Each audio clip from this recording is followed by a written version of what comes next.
Hi, before we get started, can I get a quick show of hands to see who here sort of has worked with a nonprofit as a Drupal specialist or implementer before? All right, great. And who is still working with nonprofits and then as not implementers? Great, awesome. And who here is from a nonprofit that's considering Drupal? Okay, awesome, great. Who uses Drupal in general? Like you guys, the nonprofits that are here, have you guys used Drupal or are you guys using Drupal? Ah, perfect. This is going to totally hit home for you guys. On many levels. Good. Awesome.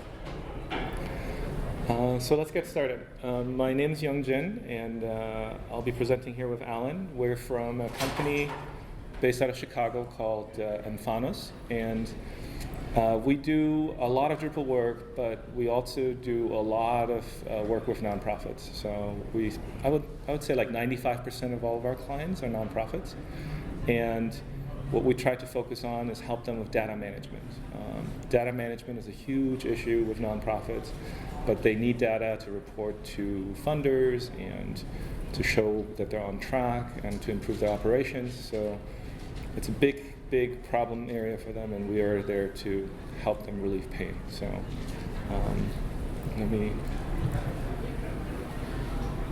So today we're going to talk about the situation of nonprofits because it's distinct from the situation of for-profit organizations, which have a very clear profit motive and are, if they're not able to see their bottom line and what leads to it, they don't stick around for very long.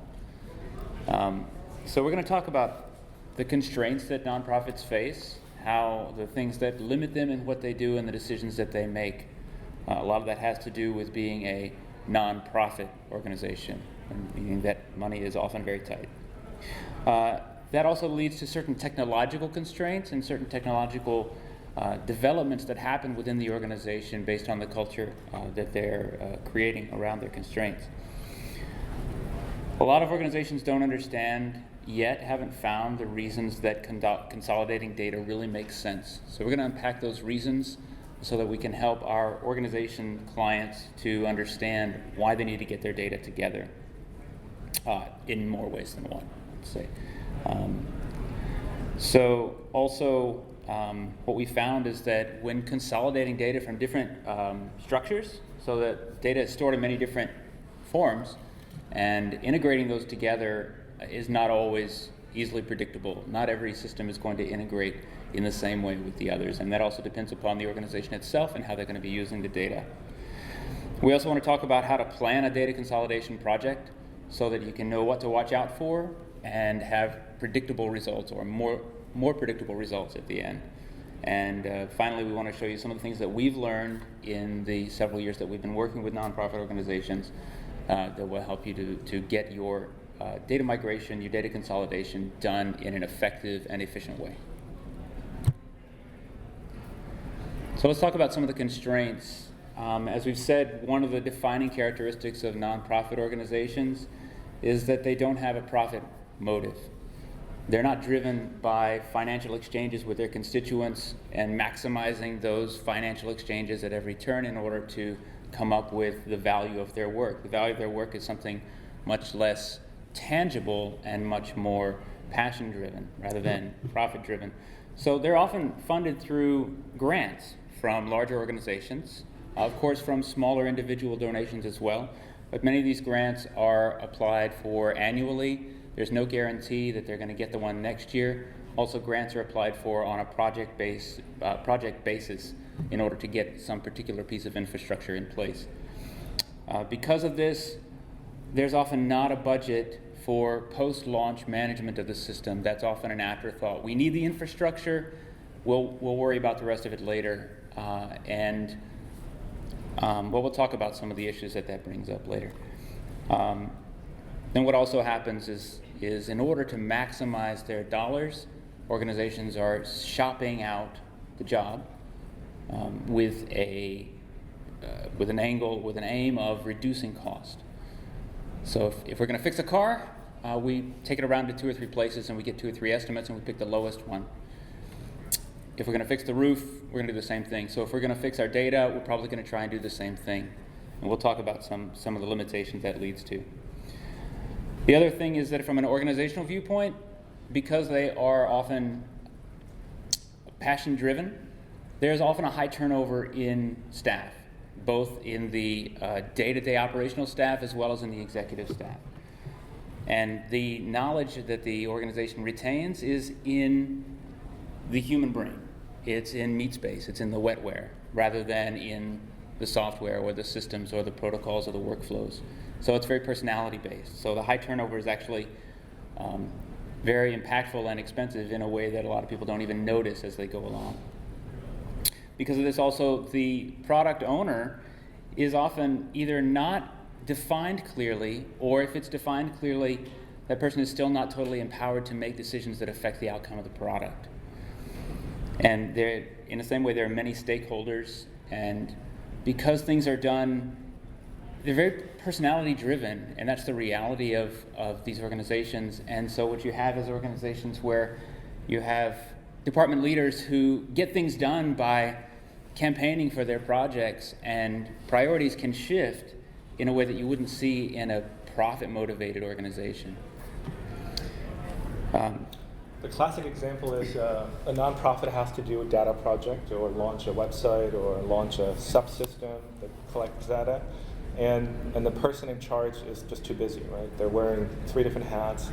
They're in charge of marketing or members and 2 other things, and what they do is classically is they hire a bright summer intern who's never worked in a nonprofit before, but who is tech savvier than they are, because there's about a 20-year gap between them, and then that tech intern is supposed to figure out of the vacuum of his knowledge, like, oh, we're going to select a system that we're going to implement that's going to affect the whole organization, over the course of 2 months. And so that we see that a lot, and it doesn't lead to good results, as you can possibly imagine. You can guess, right? Yeah. Right. So in the same way, there's often a sort of a lack of an engine, somebody to drive the whole project, and in the same way, there's not often a clear technology strategy in the organization as a whole. So this project just sort of becomes one of many efforts, and priorities can shift. And the other reality for organizations is that you often have many people who are managing their own data because there haven't been strong data systems, and there hasn't been a culture of maximizing data from the beginning. So you get people who, I've got these 12 contacts, I'll just keep them in a stack of business cards on my desk and call them when I need them. Or they're in my Outlook address book, or they're in this spreadsheet that I made, which is full of duplicate data, and 5 of them are in that guy's data, and there's no way to know who gave what, who's volunteered for what, which of our contacts have really stepped up and helped us and might be ready to help us again. All those things are very difficult to get into one view because of this sort of siloing. The other thing that happens a lot is nonprofits are lured by, it's well-meaning companies that give out freemium sort of, if you have 10,000 contacts, you can send out mail through email marketing campaign software for free, right? So they go through this whole effort of uploading all their emails to this platform, and then you have this sort of guru that manages just Constant Contact or MailChimp or whatever it might be, and they become the master or mistress of that system, and it turns into this, they're responsible for that, so they don't really talk to the member management people, and it divides the group of people that should be working together at a concerted effort into this fractured user base where I'm the expert for this, so don't tell me what I should be doing here on this part. And that can really be a huge obstacle as an implementer going into an organization, because you need to literally create the piece. And creating the piece in nonprofit organizations sometimes is difficult. But it's possible because they all are driven by the same passion. So as long as you bring them back to their mission and show them the way of how to consolidate data, it's a huge win for you as an implementer. The biggest sort of high priesthood that will be the hardest for you to penetrate are the development officers in an organization. They control money, they control the connections to really high stakes donors, And getting them to play ball within the larger structure of what you're trying to do with the new system is going to be probably the hardest hurdle as an implementer to go past. Yeah, because that's often a very high-touch, personal type of work that they do, and it's harder for them to see the value of aggregating data and doing things at a statistical level. So as I mentioned, a lot of organizations look at a data management project as something like buying a new truck to make deliveries for their constituents, or getting a car fixed or getting a roof fixed. I don't know if you've seen this. I love this cartoon. This is great. I wrote this yesterday. So if you look at the third one here, how the RFP documented the requirements. This is one major problem with an RFP situation, is if it's gonna, if you're fixing a car, I don't care how much you're going to do to your car, it's documentable, right? People who work with cars can sit down and go, bam, bam, bam, you've got these 127 things that we're going to do to the car, and I can tell you how much it's going to cost, right? Or fixing a roof or whatever, right? There may be a surprise here or there, but the number of unknowns at least are known, right? There are known unknowns. In a data management or data migration or consolidation project, you have a large number of unknown unknowns, things that you just didn't even think to ask about until you get halfway into the project. And this is why it's very difficult to come up with an RFP that actually describes the situation. And you take that RFP and you shop it out to 10 different shops, you get this widely varying range of bids, and you pick the lowest one, and you're going to get the most amazing system that you could ever think of for a very low price.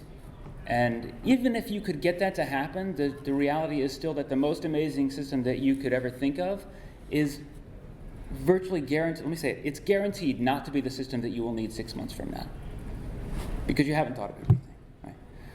So the end here is that people burn your tree down.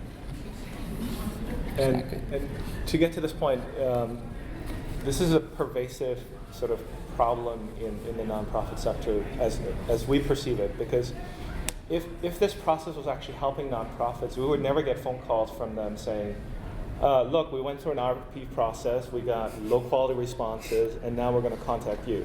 Well, why didn't you contact us before the RFP process? Because that process itself is time consuming.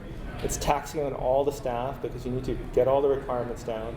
You hire an expensive consultant to write the RFP in the first place, which in the end nobody responds to because you have to do discovery on your own anyways. And imagine you went to a doctor's office and said, we have an ailing patient that needs diagnosis, but we cannot have you look at the patient, you cannot talk to them, and we will write something about what we think the patient has, and then you as an expert will tell us whether we wrote it up correctly, right? Nobody in their right mind is going to, as a doctor, going to treat that patient, right? But this is what the RFP process looks like. It's saying, we won't show you the data. We'll kind of tell you what systems we have. We don't really know where all the data is squirreled away inside our organization, but we tried as best as we could in 2 months with our intern. And here's this RFP. Please give us a system for under $3,000, right? And then they get no response. They don't tell you that part. Oh yeah, the budget, they don't tell you. Well, we're looking to see what offers are out there. But the reality is that's $3,000, right? So. Yeah. So let's say that you found a project that you want to undertake, and you've worked through all those kinks in the beginning. There's still some things to watch out for as you go along. These are not guarantees of failure at all. In fact, you're pretty likely to hit one of these things, at least on a successful project. You have executive directors who come in and know a little bit about, I used to work with Access, right? Like in college 20 years ago, and now he wants to dictate your schema or your choices, and it's a problem because he's a high-level decision maker who needs to be respected in the organization and can exert effort that will potentially derail the project. So that needs to be watched out for. In the same way, as we mentioned, other department leaders, people who are pulling resources from the same pool or who have a stake in how this is going to go, will try to realign the priorities based on their own needs. So that's something to watch out for as well. If the project has less than a 6-month timeline, unless it's very, very small and very, very clearly contained, clearly defined, it can be quite challenging. And it's not that it's hard to do the work quickly. If you have an organization where you have a product owner who is empowered, who knows what needs to be done, who has a budget, and who has the time to be involved in the decision-making process, then things can progress fairly quickly. But as we've just talked about, there are very few organizations who actually have that kind of person with all of those resources at their disposal. So to illustrate that a little bit better, 6 months sounds like a long time. Project could be finished in 6 months. But the reality of nonprofit work is that if you are looking at any window of around 6 months, they're going to have a major fundraising event. They're going to do some sort of campaign in between. And then it's going to be all hands on deck, and they're going to have to pool that together, and there's going to be fires that they need to put out. So count on at least 3 or 4 of those weeks just going out the window. And then you're really only left with 4 or 5 months, and then people go on vacation. You start in the beginning of summer, they're out for a month. You can't meet with them, but they're the membership coordinators, right? So all of these sort of compound, and what looks like 6 months is actually in reality 3.5 months if you're lucky. And then you've just gone through the data audit and looked at the assessments and the discovery period, and you haven't built anything yet. So it's really hard for 6 months projects to get off the ground. But we see it routinely. RFPs always, they come in January and they want to launch in July. Because by July, everybody's going to be gone. They don't realize that if you launch a system when everybody's gone, that's the worst time to have a launch, right? Because if anything goes wrong, you won't know until August, September, October, right? And in the meanwhile, you're kind of treading water. So yeah. This last point here, I think, is real important as well. A lot of times, let me mention my background. I was full-time in the nonprofit sector for about 7 years before I started Drupal work full-time, doing database management for a nonprofit organization, with managing their constituents and all that. So what happens is, in a lot of organizations, the way things get done is that somebody in the organization gets an idea, gets a passion, and pushes it through, right? It's the leaders at the top of the organization are not committed, generally are not tasked with the job of making sure of the financial and technical stability of the organization. They're concerned with the mission of the organization and serving not the organization, but serving the people outside of the organization. And so anybody who wants to make the organization better, it kind of has to come up from the ranks, and somebody will take a job and push it through. Now, that's not always the case, but it is often the case. And that's actually really great in many ways. But if you couple that together with high turnover, you have a potential problem. Because if the person who's leading this project and has the vision for this project is sort of talking their director into it all along the way and promising how great it's going to be, if the director doesn't have buy-in, then when that project owner moves on, the project is in a very questionable state, and it can just evaporate.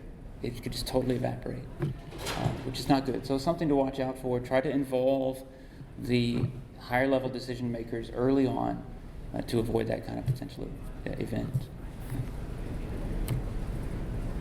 So all these factors result in some pretty serious data silos in organizations, because people are doing both because the structure of the organization is very personality driven, so people kind of keep their own data, and whether they're very protective of it or not, which can happen, but just the reality is there's just not an impetus to share data.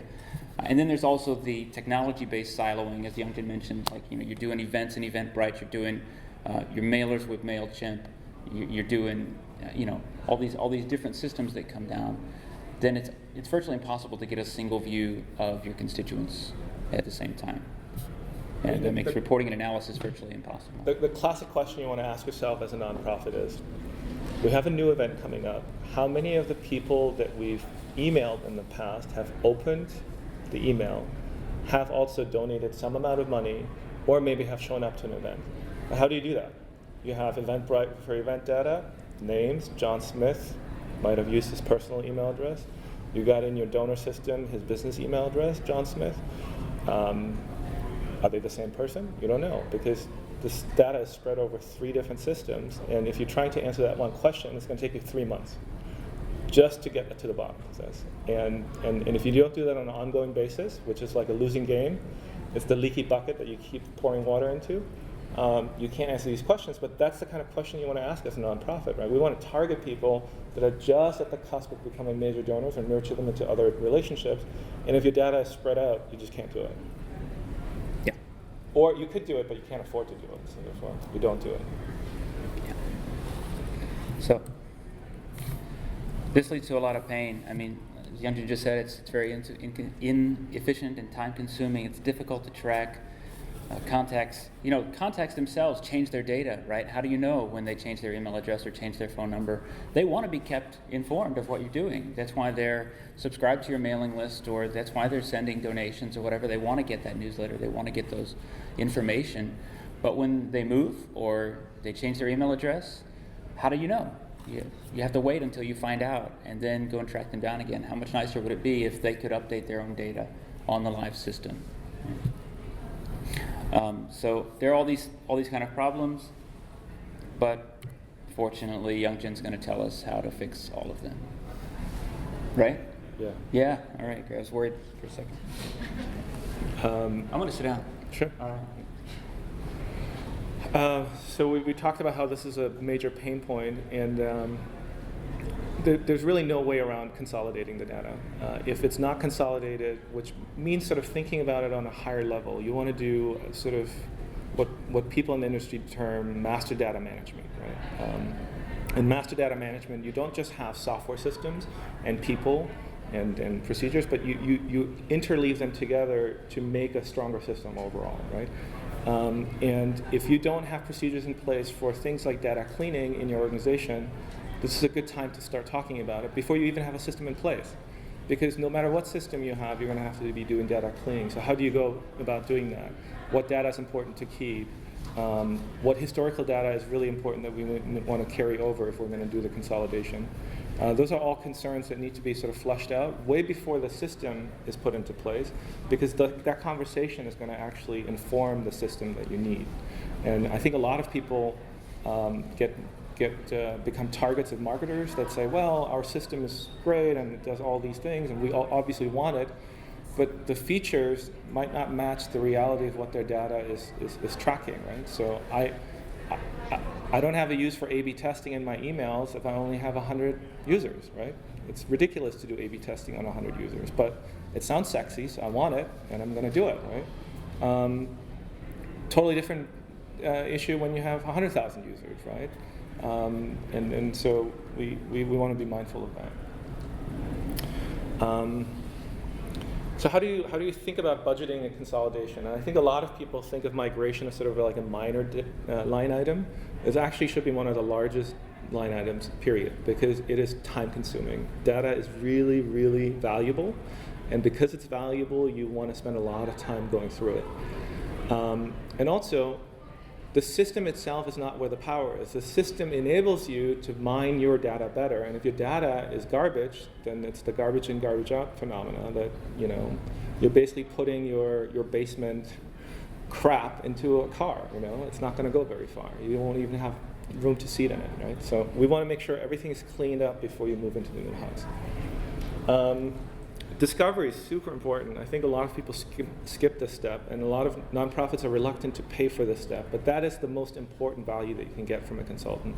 If a consultant has done this work before, they can see pathologies that you have not seen, because you only know your organization. You have never seen other people's data systems, and data systems are kind of like your dirty laundry basket. You don't show it to other people proudly and say, "Hey, look at our clean data." No, you go to any nonprofit, they won't showcase this. Plus, it's also very sensitive in some sense, right? So, it's high value donors, very, very sort of tight interactions with them that you don't want to publicize. So everybody has their own little dirty secrets when it comes to data, and they don't want to air it. And getting to the bottom of this and figuring out where the blockages are within the organization, that takes a lot of time. So, and then implementation, that's what you do after you've done all the thinking and discussing and aligning inside the organization. So when you look at the needs of a nonprofit, a lot of these systems can be built within Drupal, right? So email marketing, surveys using web form, e-commerce. There's several e-commerce solutions out there. A lot of nonprofits sell things to like raise funds. Donor management can be handled within Drupal. Program data tracking is just kind of another way of taking surveys, right? Clients come in, they interact with you, you track what they're doing. You can set up events through Drupal, member management, and so forth. And there's native CRM implementations of Drupal as well. So this is one of my favorite quotes. And it also illustrates why we are really big believers of making sure that your software lasts a little bit longer than, that your data outlasts the system, right? So you don't engineer a system that in 3 years when Drupal 9 comes out, you have to then go through a $40,000 migration. Your data is the valuable part. The system around it sort of supports your operations, right? And the system around it can be improved, but really you want to make sure data integrity going down into the future, into 10 years is given. And there's some architectures that support that and others that are really difficult for that to happen. So what are some of these architectures, right? We can take the Drupal native approach, which is Drupal to rule them all, right? Drupal can do it all, so we'll just do it all in Drupal. It's generally a custom project. You have to use components like Red Hen CRM to create the backend for these data stores. You have to create all of your forms separately. It's a custom implementation. You have to document everything really well for the organization for them to be able to use it. They are the only user of that system. There is no secondary user of that system. There are a couple of distributions that make that easier, and they have sort of a baseline, but generally by the time you customize, which is why you would want to do a native solution, by the time you've customized it, you've created a snowflake, and it just becomes really hard to have a user group or support network, right? Everybody is different. There's a hybrid approach, which allows you to take Drupal and really integrate it with all the different SaaS applications, right? Software as a service that's cloud hosted. So, I have MailChimp. Well, I have contacts there. Let me pipe them into Drupal so that I'm not replicating content. But deduplication is still an issue. It's not solved by doing that. But at least you can talk to each other, and if there's an update on one record, you don't have to do data entry on the other, right? So that is possible, done a lot of times. But for this to work really well, you need to duplicate your data, right? If I'm going on a web form that's been integrated with Salesforce, I'm trying to type something in, if I have an account on the Drupal site, I need to be aware of the data on Salesforce and somehow suck that into Drupal so that when I'm logging in, Drupal knows who I am, right? So we're inevitably doing data copying across two different silos. The silos are still there. They're just talking to each other a little better. But as we talked about in the past, when you have silos, the expensive part is the integration. And so this tends to be very, very expensive. And then there's a coupled approach. And there's one CRM in particular that the Drupal Association is using, for instance, called Civic Serum, that tightly couples with a set of contrib modules, the entities that are in a CRM system, but then also expose them directly into Drupal. There's an ecosystem around it, just like there's an ecosystem around Drupal, and there's a user community. So there's 8,000 other organizations that are using the same piece of software. They go by the same handbooks. They contribute. They help each other, right? Hey, how do I do X? Well, I've already done it. Here's how you do it. And the idea is that your CRM data is safe, because within upgrades on the CRM, you're not having to rebuild the custom snowflake in the first column here. So a lot of people think that this is the solution, right? This is a consolidation, but it's not. It's just a more complex integration. You have constant contact for your email marketing, you have Eventbrite, and you have sales automation. But your actual operational data is in Salesforce in this case, right? Salesforce is the brain. Everybody touches Salesforce. The user that you're trying to recruit, or the donor, might touch Drupal and go and enter a form. But everybody who works at the nonprofit is going to interact with Salesforce, right? That's where all the action is happening. And everything needs to basically siphon into Salesforce. But because the integration is with other systems, you need to build all these other pipelines back into Drupal because, if an email gets updated on Constant Contact, you need to update it into Drupal. You probably also need to update it into Salesforce. But it turns into this giant octopus of integrations that you need to take care of. And APIs shift in all of these products. So over time, you have to redo some of these as well. And you're not any further. I mean, unless you do all the integration to Salesforce, you don't really have a database of record in this particular case, because Salesforce, for instance, doesn't have this Eventbrite data. But you might need that for the Drupal side of things. The coupled approach takes a different approach. Now you have one system where entities can fluidly go in back and forth. It's not integrating with a separately hosted solution. It's actually on the same server usually. And then because of that architecture, you need to consolidate all the data up front. So you incur costs by doing the consolidation, but you get a huge win, which is now you have clean data that you can start using to do campaigns or to do segmentation, right? And then that consolidation is not always easy, but the long-term results are that you start from a much better starting point, and you can curate it over time. So just a little case for Civic Serum, because I think most Drupal implementers are not aware of it, or in the past historically, when Civic Serum was not as mature as a system, have kind of shied away from it because it was painful to integrate. But a lot of things have changed, including APIs that are very, very clean, really powerful contrib modules that let you take web forms that you're familiar with, create them with web form conditional and web form layout, and then pipe that data straight into a CRM backend without having to do any coding. I mean, you just use the UI to do that. There's a bunch of modules, including views modules, that let you expose Civic CRM entities in the Drupal context. And the classic use case here is we want a directory of our chapters with their chapter directors and their contact information, but only their work contact information, right? Like, how do you do that? Well, you create a view. Everybody here knows how to do views if they've worked with Drupal. And you can expose that data directly in Drupal without ever having to write a lick of code in Civic CRM. It's well documented. Every code sprint that happens has 2 user manuals coming out, one for developers and one for users and administrators. There's a big community of people that help each other. There are camps just like this that happen in Civic CRM world, and also CivicCon, which is happening in April. So if you're interested in Denver, go check that out. Here's some of the organizations that are using it. You guys all know the Drupal Association right here. A bunch of clients here in Chicago are using this, and large nonprofits like Wikimedia Foundation are using this as a back-end store for their donation records. So we're talking big organizations that are then pooling their money together and helping improve the core of Civic CRM to make it talk better with Drupal, because probably 90% of all these people are using Drupal. I think actually everyone here uses Drupal, in fact. Yeah. So that integration is going to get better over time. All right. So how do we get to a consolidated system? And consolidation is difficult, and there's a couple of caveats, right?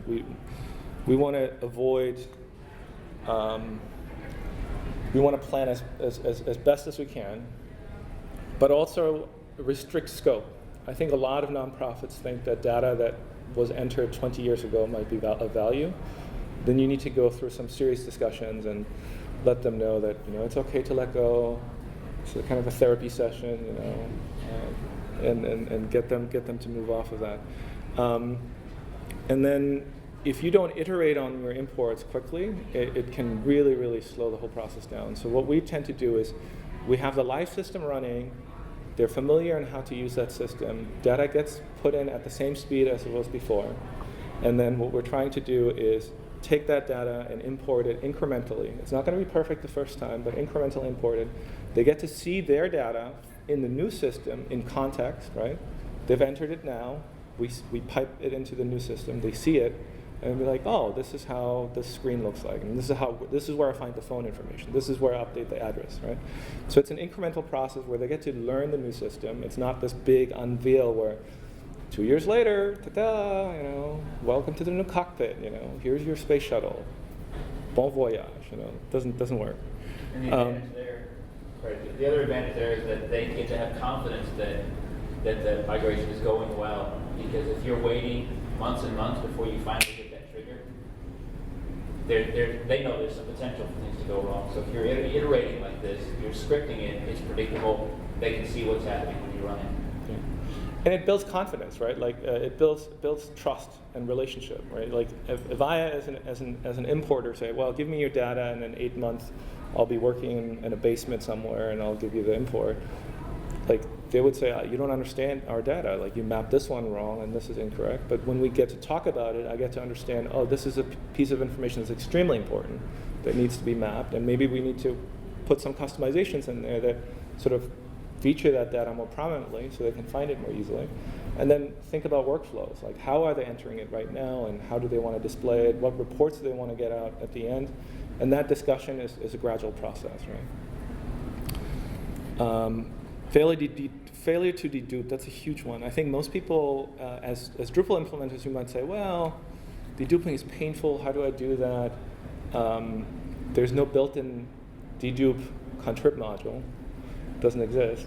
So they shy away from it or don't do it well, and that causes a lot of problems at the end. So you want to do that early on. And there's some really nice open source libraries written in Python. Don't be afraid of Python. Works really well. It's also open source, well documented, that you can use for deduping operations like these. And then envy happens quite a bit. So classic case is the organization as a whole has decided we're going to use X as a system, right? But the email marketing people have been exposed to 5 UIs, and they've played around with the Salesforce one. They've touched Constant Contact. They've seen the shiny MailChimp interface, and they've seen all of it, right? And then they start comparison shop. Well, if we're going to go to this new system, we want that feature that we saw over here, and why can't we have that also? Well, you could, but does it fit in the scope? Can we actually launch for the rest of the organization? Does that make sense from a budget perspective? So those are some of the things that you really need to bind in and sort of curb at the outset, right? Like it has to come from top down. We're no longer shopping around. We're going to get married. We're not going to, take this feature and put it in here and so forth. So how do we actually proceed with the data migration? There's a lot of open source tools out there to do migrations. We particularly like Pentaho. It's a visual programming interface where you can drag and drop data sources, pipeline the data. It's written in Java. It's extremely powerful. You can multi-thread things. It's Java, right? So you have a step that takes 10 times longer than you anticipate. You can just say, why don't you just launch 10 steps? And then the data gets piped into 10 streams and then combined at the end. You can run it on your laptop. You can run it on your MacBook. It's Java. And it has all these connectors to Salesforce, to PostgreSQL. If you have to migrate, God forbid, anything from Oracle, you can do that as well. SAP, you name it, the connector exists. And if you don't, you can just do direct connections to database, ODBC or JDBC calls.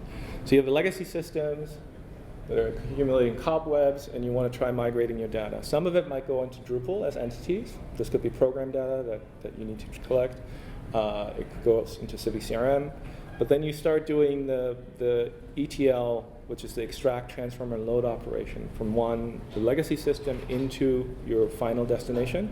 And you do that over time until you finish and you launch a new site, and then you start thinking about new things to add to it.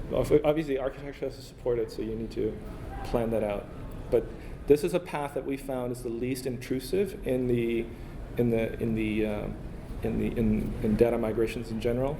And we've seen a lot of implementers trying to do for the next 2 weeks, please don't touch the original system because we're going to go through this heavy migration. So whatever you do now will be lost, and let's put some prayers in and hope that it all makes it over. Like that doesn't work very well for several reasons. Cool. That concludes our talk. If you have any questions, we're open to questions.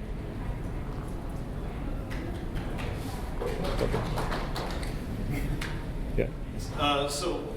With working with nonprofits, like one thing we struggle with is when a scope of a project is tough to lock down. It's kind of hard to go in with a fixed bid in terms of a proposal. And I would imagine with the stuff you guys are doing, like it's really hard, difficult to scope some type of combination of data and migrating it into a centralized database. So how do you kind of budget for that and have a successful project from a scope and budget standpoint to not blow through that quickly? That's an excellent question. So should I repeat the question? Sure. Yeah. So the question was, given that nonprofits have varying scope, sort of creep going on projects, how do you go in and do a fixed bid on a project, or how do you manage expectations, right? And I think the key is, going back to one of the first slides, doing the discovery really well is super important, because the discovery is going to cost the same whether you do a very complex project or do a simple one. But in that discovery, you get to figure out, is the organization aligned? Will you be able to move quickly? Do you get assets back from them? Like, I want the database done. Well, if it takes you three weeks to do that rather than a week, you get a good inkling of how long or protracted the whole engagement will be. And that's what you use as a basis to say, well, we, for instance, don't do fixed bid projects at all, and we encourage our clients to think about an agile approach, at least in the sense that it's time and materials. We'll focus on what is in your sort of realm of priorities at that moment, and then get to a product fairly quickly. But the migration is one of those things that just you can't cut corners on. Either it has the data in it or it doesn't. You can't do a halfway migration. Like 50% is here, 50% is still over there. Can't do that. So there's some fixed cost layered in. I think they're getting better at understanding that that's a process. But as an implementer, it's really good to do these litmus tests, right? Like, how quickly are they responding? Can I get access to the CTs in the CTO level of the organization or the ED? How easy it is to schedule meetings with the person who's going to be the product owner? Do they show up, right? Like, if they cancel 3 meetings in a row because they're involved with a campaign, you should be like, we definitely need to do this time and material, because this could drag on for 9, 10, 20 months, So yeah. Can you expand on that a little bit as it relates to grant funding, especially since there's a time limitation on most of the grants that they receive? Right. That's a hard one. I hope funders are getting smarter about this. So I would love to give this talk to foundations, because foundations think that, just tell us the price, do like an early RFP, and if it goes up by a little bit, we'll adjust it and we'll give you lump sum of money, right? But data systems are process, right? And it's not just something that you get dropped in your front yard. And I think that is changing, especially now that foundations are getting savvier about the fact that if you have good data, you can do a lot more evaluation on the programs. And with that in mind, I think they're realizing, if we want to tap that data and do some analysis on it and look at some impacts, right? Are they actually helping the clients that they're serving? That's kind of educating them that this is a long-term investment. Yeah. Any other questions? Go ahead. I was going to sort of follow on those other two, which is you've delivered the system and in their mind it's done.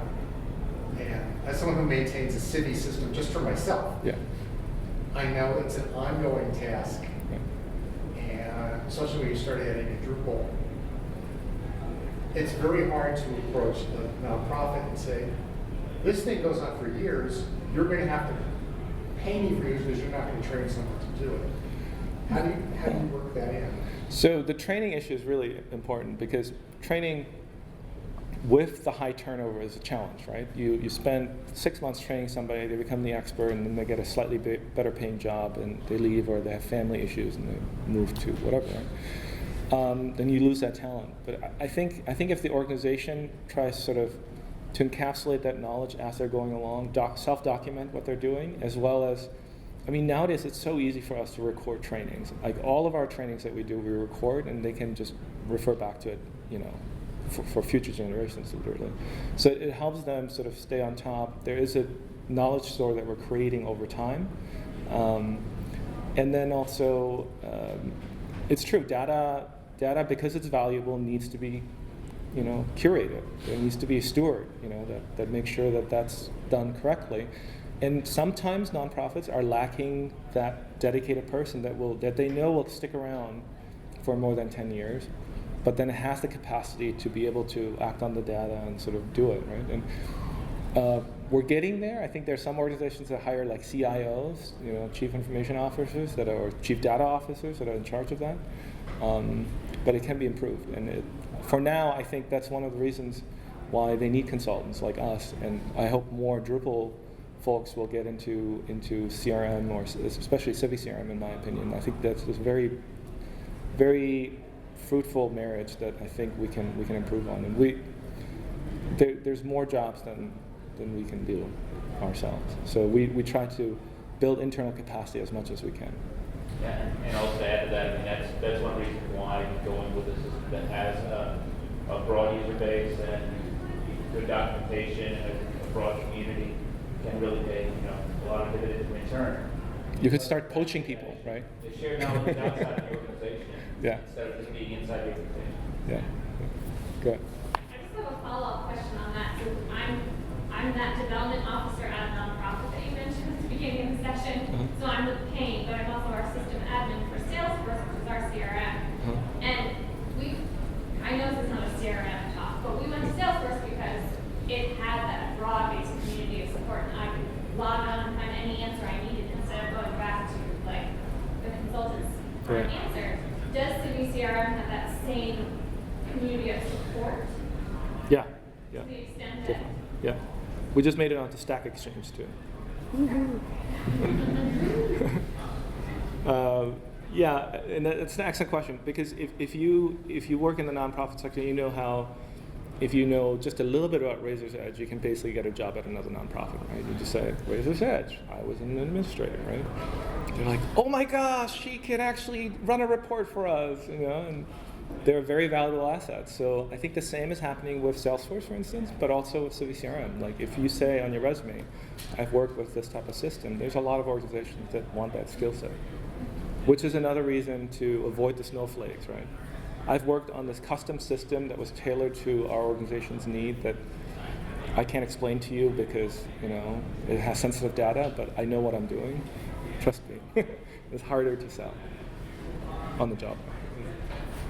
So this probably is going to sound stupid coming from, but so does Civi have the same like Salesforce, that same robustness of account management and everything else in it? I mean, we use Civi for our membership data, and that's all integrated with our Drupal. But we also use Salesforce for the other side of sales with sponsorships and everything, and they don't. That we have this exactly what we outlined there. Our data's all over, and so I spent last week deduping a MailChimp list. List stuff. So I mean, does that functionality of Salesforce exist for Civic CRM? Yeah, I mean, and we're not saying if you already have systems, and maybe I don't know the history of why Salesforce was used for that, but for sales automation it makes sense, right? You have large ticket items. Sometimes if you want to run reports and do the deduping operation, it doesn't make sense to consolidate everything to one tool, just like we wouldn't say take your membership and now put it into Salesforce. Some of that Salesforce stuff might be very valid because it's a very custom workflow that you don't necessarily need in Civic CRM. If that's the case, though, you still want to do some data management across the systems, and a good approach for doing that is sort of creating a golden record database that sits on top of all those systems. And you can think of this as like, okay, this is our master database. Everything feeds into it, and we'll just make sure we do the deduping operation on that level. So when we run a report, we're always up to date. And you do that in an incremental fashion. You don't start a 3-year project and say, okay, then eventually you'll be able to run a query. You build that out. You start piping in the D.O data, for instance, right, for contributions. I think there's a huge push made towards acknowledging contributions that are non-monetary in the community because people do amazing work in the contrib space, and then sort of feeding that back into a master database that also has the members, and then feeding in the Salesforce data and folding it in one at a time. And that's a very powerful approach that works when you have these heterogeneous systems. And in fact, 3 weeks ago I was talking to Holly Ross about exactly this topic. Yeah. Great. Any other questions? Are we? Go ahead. 5-10. Okay. Oh, No, just so you get about 5-10 minutes left. Okay, great.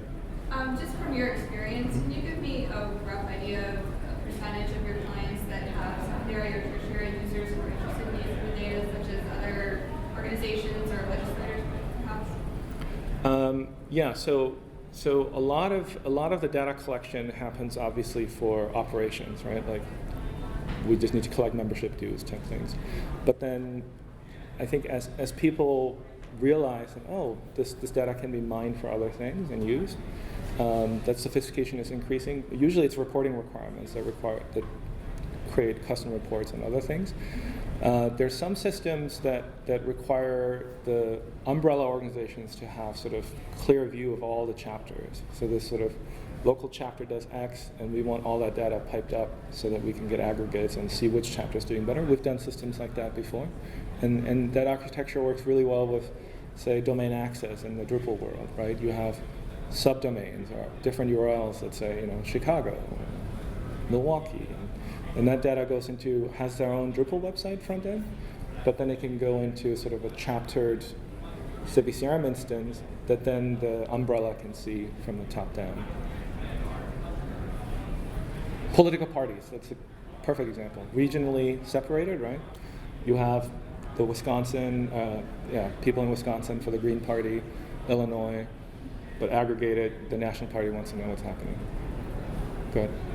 So as more of a developer stakeholder, I've tried in the past to get clients on Civic CRM. One of the barriers I picture for them, though, was they considered a confusing UI.